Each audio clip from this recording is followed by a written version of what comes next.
পৃথিবীর মধ্যে সবচেয়ে খারাপ যোগাযোগ ব্যবস্থা হলো মনে হয় আমাদের এই বাংলাদেশেই। 2 ঘন্টার জায়গা পাড়ি দিতে সময় লেগে যায় দীর্ঘ 10 ঘন্টা। আমাদের যে মানে সময়ের কোনো মূল্য নেই বাংলাদেশে। দেখেন, প্রত্যেক রাষ্ট্রে কিন্তু যোগাযোগ ব্যবস্থার মধ্যে বাজেট বেশি করে রাখে। আমাদের বাংলাদেশেও রাখে, নাকি রাখে? দেখা যায় 10 কোটি টাকা বাজেটের মধ্যে 2 কোটি টাকা রাস্তায় কাজ করলো, মানে রাস্তার পিছনে ব্যয় করলো, রাস্তা করার পিছনে। আর 8 টাকা, আর আর আর 8 কোটি টাকা কি করলো? নিজের পকেটে ঢুকিয়ে দিল। আর এটার কোনো হিসাব নেই, এটা কোনো তদন্ত নেই। আর যদি তদন্ত করতে যাই, তার উপর অনেক বিপদ আসবে। কারণ সে তো একটা রাজনৈতিক দলের লোক, নাম টার নাই বললাম।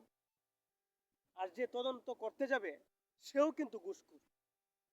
তাকেও কিছু টাকা পকেটে ঢুকিয়ে সবকিছু দামাচাপা দিয়ে দিবে। এই দেশটার মধ্যে জন্মগ্রহণ করাটাই মনে হয় সবচেয়ে বড় ভুল আমার মনে হইতেছে।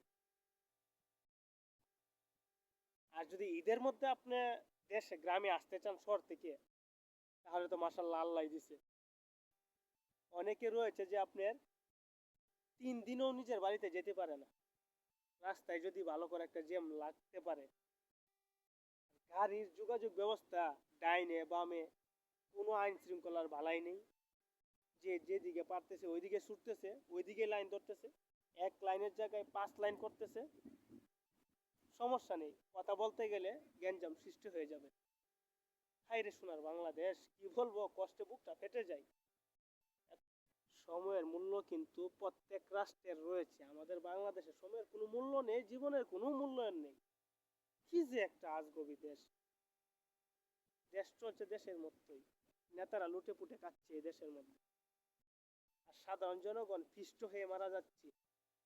আমরা হলাম ভুক্তভোগী, আমরা সাধারণ নাগরিক হলাম ভুক্তভোগী। কষ্টের কথা কাউকে বলতে পারি না, বলতে গেলেই